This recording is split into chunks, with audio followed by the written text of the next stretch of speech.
पिता आणि पुत्र आणि पवित्र आत्मा यांच्या नावे.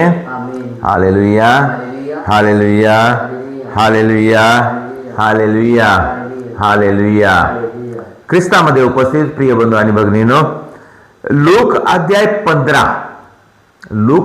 15 मध्ये 3 दृष्टांत सांगितलेले आहेत. पहिला दृष्टांत आहे हरवलेलं मेंढरू.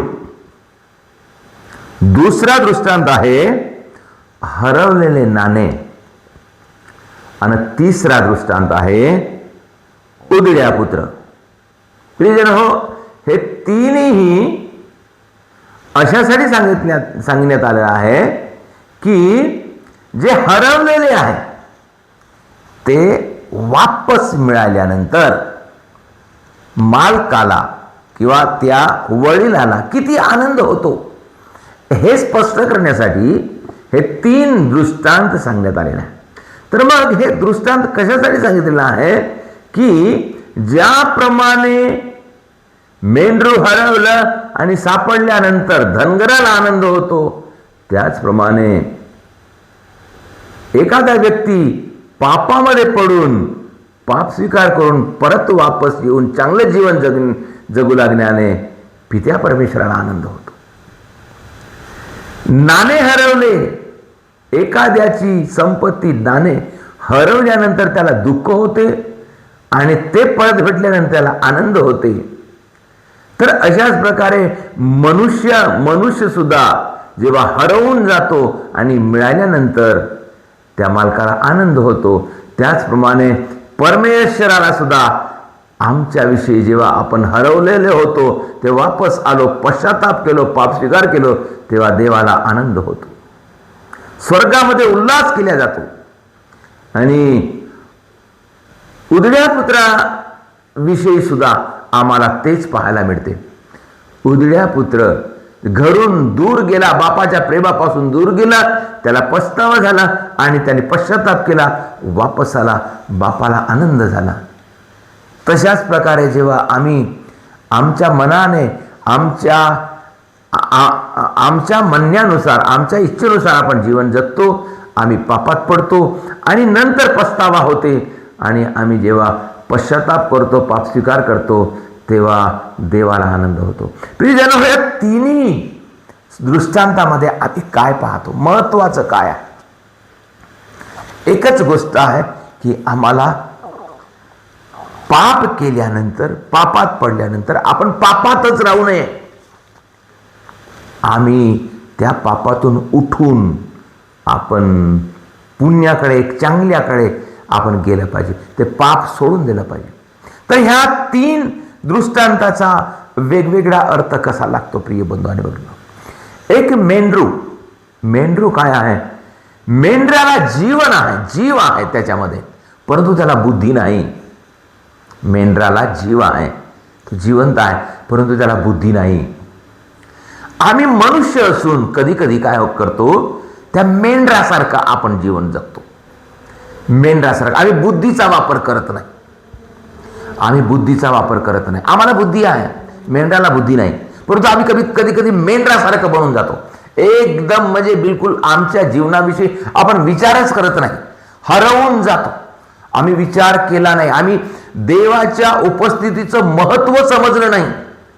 आमच्यासाठी कितीदा प्रवचन सांगण्यात आलं, आमच्यासाठी प्रभूनं आपलं जीवन समर्पण केलं, आमच्यासाठी मिसा बलिदान चढवण्यात येते, आमच्यासाठी 7 संस्कार आहेत, आमच्यासाठी वेगवेगळ्या प्रकारे शिक्षण योजना आयोजित करण्यात आलेलं आहे, चर्चद्वारे आम्हाला कितीतरी मार्गदर्शन मिळत आहे, तरी आम्ही बुद्धिहीन सारखं, मेंढरासारखं, आम्हाला बुद्धी नसल्यासारखं आम्ही अशा प्रकारे कधी आम्ही व्यवहार करतो आणि आम्ही हरवून जातो, पापात पडतो.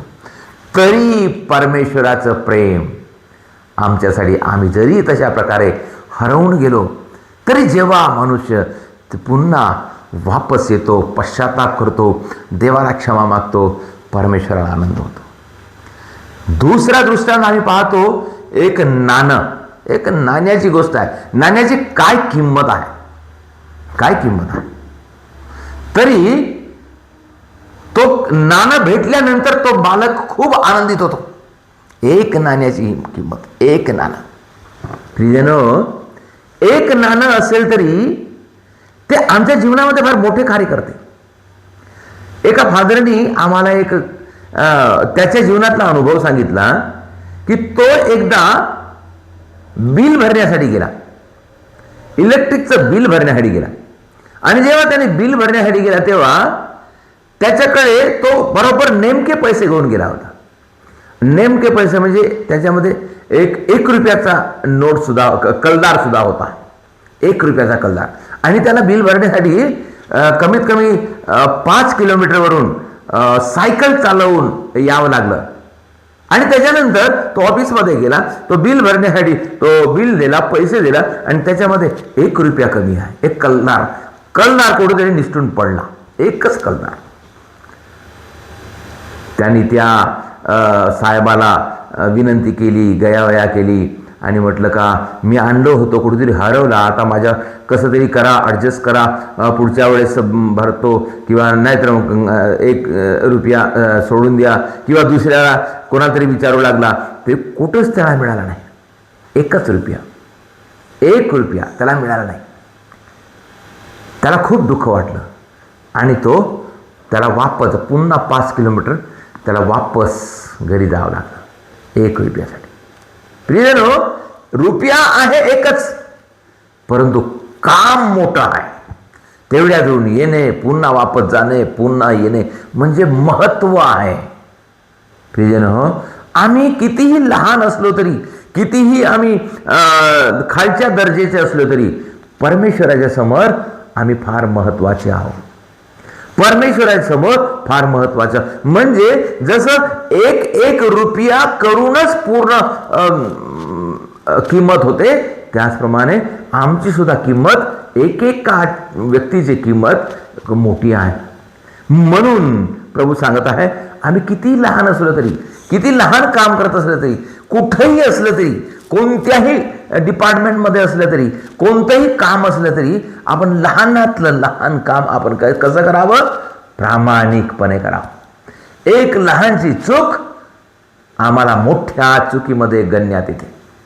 एक लहानशी गोष्ट आम्हाला मोठ्या कामामध्ये अडवून ठेवते. एक लहानसं काम एक मोठं काम मोठ्या कामामध्ये रुकावट आणते. म्हणून आपण एक लहान लहान कामामध्ये सुद्धा आपण तत्पर राहिलं पाहिजे. जेव्हा आम्ही लहान लहान कामामध्ये तत्पर नाही म्हणजे आम्ही पापामध्ये आहोत.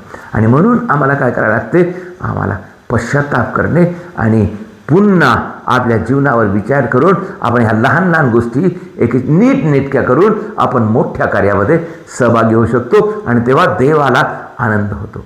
आणि त्याचप्रमाणे उधळ्या पुतळ्या आम्हाला माहीत आहे, त्यांनी स्वतःच्या इच्छेनुसार त्यांनी जीवन जगले. त्यांनी काय म्हटलं? आहे त्याचंच. तो खोटा होता, कोणापासून त्यांनी घेतला? बापाकडून. बापाची संपत्ती म्हणजे कोणाची आहे? मुलाचीच आहे त्याचीच. पण त्याने काय म्हटलं? माझं खोटं आहे, माझं दाखव, माझं मला दे. म्हणजे त्यांनी माझं म्हणून त्यांनी अलग केला, माझं म्हणून त्यांनी वाटणी केली, माझं म्हणून त्यांनी वेगळं केला. आणि ते एक देवाच्या दृष्टीने एक त्यांनी पाप केला आणि देवापासून दूर गेला, बापापासून दूर गेला. प्रियजन हो, हे सगळं काही आमचंच आहे. हे देवाने जे आम्हाला बनवलेलं आहे, आम्हाला दिलेलं आहे, हे सर्व आमचं आहे. कारण देव आमचा बाप आहे, आम्ही त्याचे लेकरे आहोत. तर तो देव आमचा आहे आणि आम्ही त्याचे लेकरे आहोत. आणि हे संपूर्ण जग आमचं आहे, हे वस्तू आमची आहे, पैसा आमचा आहे, सर्व आमचं आहे. म्हणून आमचं म्हणून आपण जेव्हा आपण उपयोगात करतो तेव्हा आम्ही देवाच्या प्रेमामध्ये राहतो. म्हणून प्रिय बंधू आणि भगिनींनो, आम्ही आमचं म्हणून, बापाचं म्हणून आपण उपयोग करावा आणि देवाच्या इच्छेनुसार आपण जीवन जगावं. देवाच्या प्रेमामध्ये आम्ही जीवन जगावं. जेव्हा आम्ही देवाच्या प्रेमापासून दूर जातो तेव्हा आम्ही पापात पडतो आणि जेव्हा आम्ही पश्चाताप करतो तेव्हा पुन्हा देवाला आनंद होतो. प्रियजन हो, हे 3 दृष्टांत आम्हाला सांगून परमेश्वर आम्हाला प्रत्येक कार्यामध्ये, कोणत्याही प्रकारचं काम असो, कोणत्याही दर्जाचं काम असो, कोणत्याही प्रकारचं काम असो, आम्ही चांगल्या प्रकारे करून आपण त्याच्यामध्ये एक चांगले आपलं कर्तव्य निभवावं आणि आम्ही देवाच्या प्रेमामध्ये राहावं आणि देवापासून दूर न जाता देवाला आपण विश्वासाने देवाला शरण जाऊन आम्ही चांगले काम करण्यासाठी, पश्चाताप करण्यासाठी, पाप स्वीकार करण्यासाठी, शुद्ध होण्यासाठी आम्हाला प्रभू बोलवत आहे. आणि त्याच्यासाठी हे 3 दृष्टांत आम्हाला सांगत आहे. याच्याद्वारे आम्ही देवापासून कधीही दूर जाऊ नये, तर देवाजवळ राहावं आणि देव आम्हाला पाहून आनंदित राहील.